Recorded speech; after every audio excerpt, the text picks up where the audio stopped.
Ever wonder why medieval combat games still dominate PS5 charts years after they launch?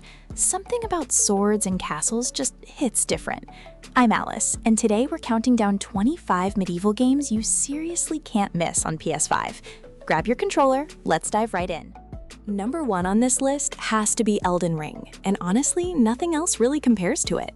From Software built this massive open world, packed with crumbling castles, cursed knights, and bosses that will absolutely humble you within minutes. The medieval fantasy atmosphere here feels unmatched, every region handcrafted with secrets tucked into every corner you explore. If you're enjoying this countdown so far, go ahead and smash that like button, hit subscribe, and drop a comment telling me your favorite medieval game down below. It genuinely helps this channel grow a lot. Back to Elden Ring though, the horseback fight against the tree sentinel early on still gives me chills just thinking about it honestly. This is peak medieval gaming, full stop. No real contest here at all. Game number 2 is Kingdom Come Deliverance II, and this one goes all in on gritty historical realism instead of fantasy magic. You're dropped into 15th century Bohemia as Henry, dealing with real medieval politics, sword fighting that actually takes practice, and a world that never holds your hand. The combat frustrated me at first, then it clicked and turned addictive fast. Warhorse Studios poured years into every detail, from armor weight to peasant dialogue and village routines. If you want medieval life without dragons, this sequel delivers something rare and deeply immersive. Third on the list is Ghost of Tsushima Director's Cut. And yes, Japan isn't Europe, but feudal era still counts as medieval to me. Jin Sakai's chimney through Tsushima during the Mongol invasion is visually stunning. Every field of pampas grass looks like a painting. The samurai duels are tense, slow, and deadly. One wrong move and you're dead instantly. What really gets me is the wind mechanic guiding you across the map instead of a boring quest marker cluttering the screen. Number 4 brings us to Assassin's Creed Valhalla, a Viking Age epic that leans heavily into medieval England and Norse mythology together. Eivor's story spans years, alliances shift constantly, and the raiding gameplay never really gets old, no matter how many hours you sink in. I'll admit the map felt bloated at launch, but the world itself is genuinely gorgeous to wander through. Settlement building adds a nice personal touch. Watching your little Norse village grow slowly feels rewarding. Fifth up is Assassin's Creed Mirage, a tighter and more focused return to the series' stealth roots set in 9th century Baghdad. Basim's story feels personal and grounded, nothing like the sprawling RPG scale of recent entries in the franchise. Honestly, this felt like a breath of fresh air after years of massive open worlds demanding hundreds of hours. The parkour is snappy, the assassinations are satisfying, and the city itself is dense with detail everywhere you look. Shorter game, tighter story, still very much worth your time. Sixth on this countdown is Chivalry 2, pure chaotic medieval multiplayer combat with 64 players smashing swords and arrows across giant battlefields. There's no story here, just glorious siege warfare, catapults launching, archers raining death, and knights screaming as they charge into chaos together. I've lost entire weekends to this game without even noticing the time slip away completely. It's silly, it's brutal, and it somehow captures that fantasy of a massive medieval battle better than almost anything else. Number 7 is Mountain Blade 2 Bannerlord, a deep medieval strategy RPG where you build an army and conquer an entire continent piece by piece. The sandbox freedom is staggering. You can be a merchant, a bandit, a lord, or a full-blown conqueror, depending on your choices. Combat feels weighty and tactical. Formations actually matter, and losing a battle stings because you'll lose real soldiers permanently. It's a slower burn than most games here, but the depth rewards patience. 8th is the original Kingdom Come Deliverance, the game that started this whole historical medieval RPG wave everyone loves now. Playing as Henry the blacksmith's son feels grounded and personal. No chosen one nonsense, just a regular guy surviving brutal medieval Bohemia. The sword combat system was genuinely revolutionary when it launched, forcing you to actually learn technique instead of button mashing endlessly. It's rough around the edges, technically, sure, but the ambition and authenticity still shine through clearly. A cult classic that aged surprisingly well overall. Number 9 on our list is For Honor, a brutal melee fighting game pitting knights, samurai, and Vikings against each other across medieval battlefields.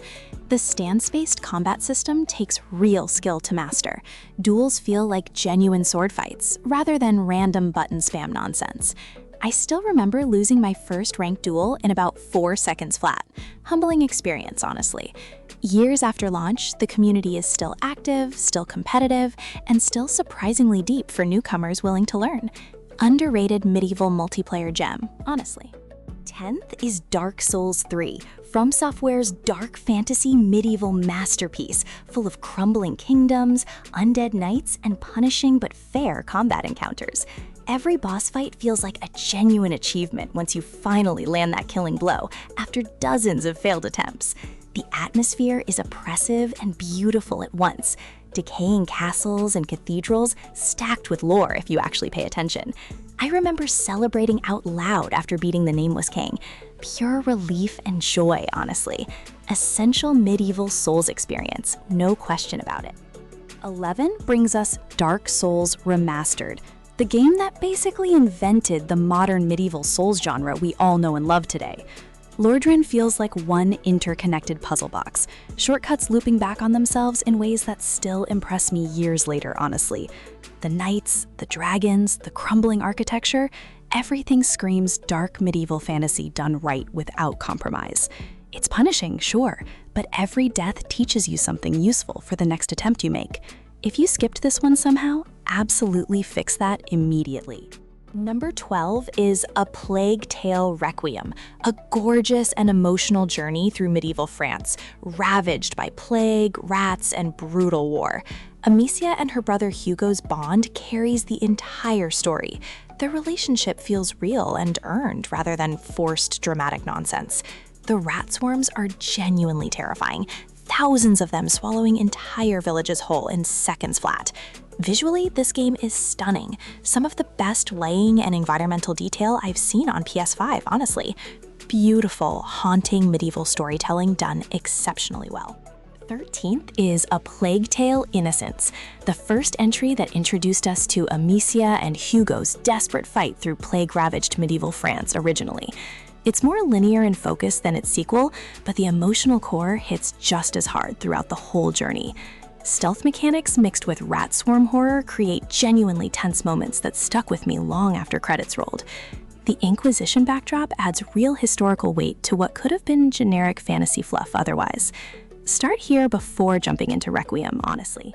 14 on our countdown is Dragon's Dogma 2, Capcom's massive medieval fantasy RPG built around climbing giant monsters and forming a pawn party. The pawn system is genuinely unique. Your AI companions learn and remember things across different playthroughs, which feels almost magical. Combat against griffins and cyclopes, clinging to their backs mid-fight, is some of the most exhilarating stuff I've played recently. The world feels handcrafted rather than procedurally generated. Every path rewards actual explanation. Weird, ambitious, and honestly kind of brilliant overall. 15 is Lords of the Fallen, a dark medieval Souls-like set across 2 intertwined realms of the living and the dead simultaneously. Switching between worlds mid-exploration reveals hidden paths and secrets, a mechanic that genuinely surprised me the first time I tried it. The Gothic cathedral and castle environments drip with atmosphere, easily some of the best art direction in the genre. Combat is tough but fair once you learn enemy patterns and stop panicking under pressure constantly. Solid pick for Souls fans craving something fresh. 16 brings us Thymesia, a fast and brutal medieval Souls-like where you're a plague-ravaged alchemist fighting corrupted knights and monsters. Combat here rewards aggression over caution. Parrying feels satisfying once you nail the timing consistently across different boss fights. It's shorter and rougher than bigger budget titles on this list, but the core combat loop is genuinely tight and rewarding. Boss designs stand out especially, each one demanding a completely different approach and strategy from you. Underrated indie medieval gem worth checking out. 17 is Mordhau, first-person medieval melee combat that feels shockingly deep once you actually learn the timing-based sword mechanics properly. Massive multiplayer battles with catapults, archers, and full-plate knights clashing across muddy battlefields never really get old, honestly. I've died more times than I can count to a peasant swinging a frying pan, humbling and hilarious simultaneously every time. The learning curve is steep, but landing a perfect feint kill feels incredible once it finally clicks. Chaotic medieval multiplayer at its finest. 18 on this list is Baldur's Gate 3, a sprawling fantasy RPG rooted deeply in medieval kingdoms, castles, and political intrigue everywhere. The sheer freedom here is staggering. Nearly every choice branches into something different. No two playthroughs ever feel quite identical. Turn-based combat rewards clever positioning and creative spell combos over just mashing attack repeatedly. I spent literally hundreds of hours here and still found new content on my third full playthrough. Genuinely one of the best RPGs ever made. 19 is the Elder Scrolls V Skyrim, still going strong on PS5 with a medieval fantasy world absolutely packed with dragons, guilds, and lore. Even years later, people are still finding secrets tucked into corners of this massive province. That's genuinely impressive longevity. The freedom to just wander off the main quest and get lost exploring ruins never really gets old for me personally. Mod support on console adds even more content if you want to extend the journey further. A timeless medieval fantasy classic, still worth it. 20 on the countdown is Crusader Kings III, a deep medieval grand strategy game about managing dynasties, alliances, and brutal political scheming constantly. This isn't about combat directly, it's about intrigue, marriage plots, and watching your bloodline rise or spectacularly collapse over generations. I once had an entire dynasty destroyed by one bad marriage decision. Painful lesson learned the hard way, honestly. If you love medieval history and scheming more than swordplay, this game will absolutely consume your free time. Deep, addictive, endlessly replayable strategy experience. 21 is Pentiment, a gorgeous narrative adventure set in a 16th century Bavarian village where you solve a murder mystery slowly. The hand-drawn illuminated manuscript art style is genuinely unlike anything else on this entire list. Every frame looks like a painted page. Choices here ripple across years and generations. Decisions made early on echo in ways you won't expect until much later.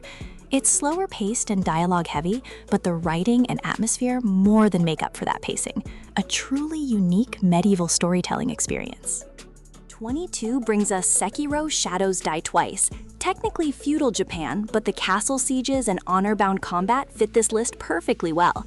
The parry-based combat system is unforgiving, demanding precision and patience unlike almost anything else From Software has ever made, honestly. Owl and Ishin remain some of the toughest, most memorable boss fights I've personally experienced in any game ever.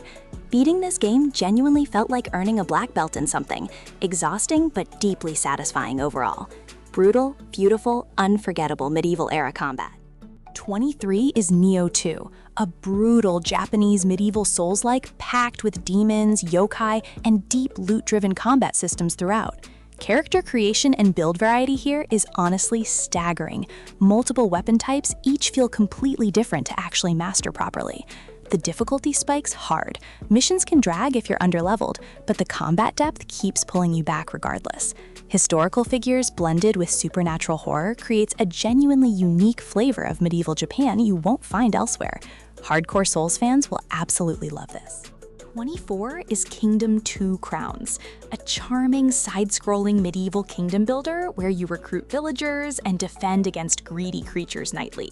It's simple to learn, but surprisingly deep once you start juggling economy, defense, and expansion across multiple procedurally generated kingdoms.